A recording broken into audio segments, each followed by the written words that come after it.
Greetings, YouTube. Today I'm going to talk about a film from 1999, The Limey.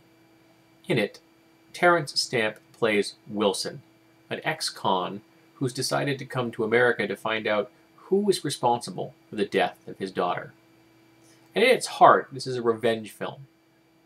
And Wilson isn't really too concerned about who he hurts to get this information, and once he finds out, who he has to hurt to make it right.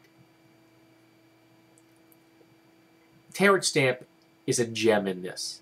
I don't know how many of you are familiar with him, but he's a British actor.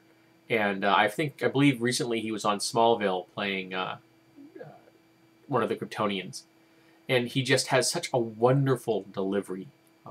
In addition, this film has Guzmán, who is always excellent. I wish I would see him in more films. And Peter Fonda, who plays a wonderful sleazebag in this. And everybody who's in this, from the most important people to the lowest, brought their A game.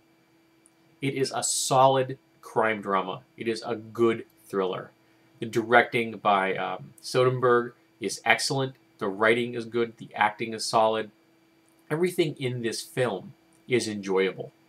I was into it from the moment the first credit rolled and you hear this voiceover of Wilson asking, "What happened to my daughter?"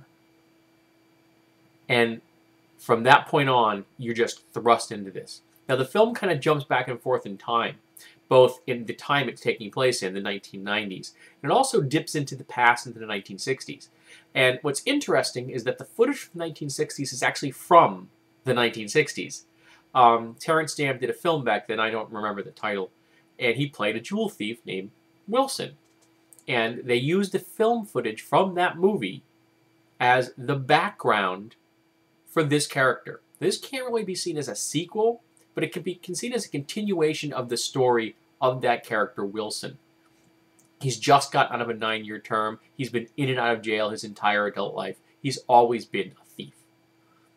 And in the older film, you see him disappointing his daughter, being arrested, being the ne'er-do-well, a man without a job who's not really supporting his family.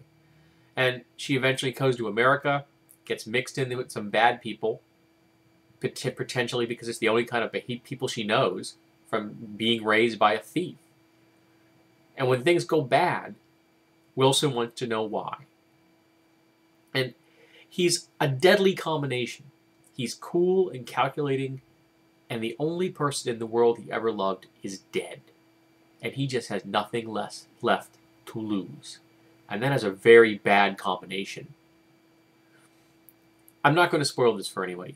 This movie's too much fun. It's too good. I want you to see it for the first time without any spoilers. But I will describe one scene that is just him by himself, and it doesn't have a great bearing on it, but it really shows a lot about the character himself.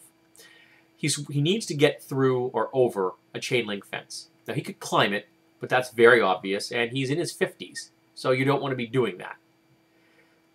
And the links in a chain link fence are made out of galvanized steel, which is very tough. But Wilson's carrying a multi-tool.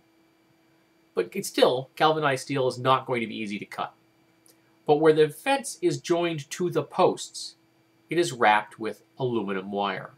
And aluminum, unlike galvanized steel, is an amorphous metal. It's soft. So Wilson goes snip, snip, snip. 3 cuts later, he folds the fence out of the way, slides in and lets it go. From a distance, it looks perfectly normal. And that right there says a lot about how Wilson thinks. He went for the weak link, literally.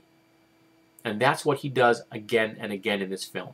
He's also very fast on his feet when things go bad, which they do. And he's more than willing to use violence against anyone who's in his way. This film has got violence in it, so be careful if that kind of thing bothers you. Now, for that alone, this is a good movie. I highly recommend it. It belongs in any movie buff's collection. But the commentary track on this is unreal. I love commentary tracks. They're often entertaining. The commentary track with Nathan Fillion on Slither, for example, is hilarious. It's great to listen to. But the one on this movie, The Limey, was unlike anything I've ever heard. It was essentially a documentary of the 1960s. The actors are talking about the movie, but they're also talking about their personal experiences of living through the 1960s, both as actors and as people. So you're really getting a slice of not only the characters in the film's lives, but the lives of the actors themselves. It was fascinating. I'm probably going to watch this over again just to listen to that track again. It was just so cool. I can't show you the case today because I've lent it to a coworker of mine because it's that good and I want to spread it around.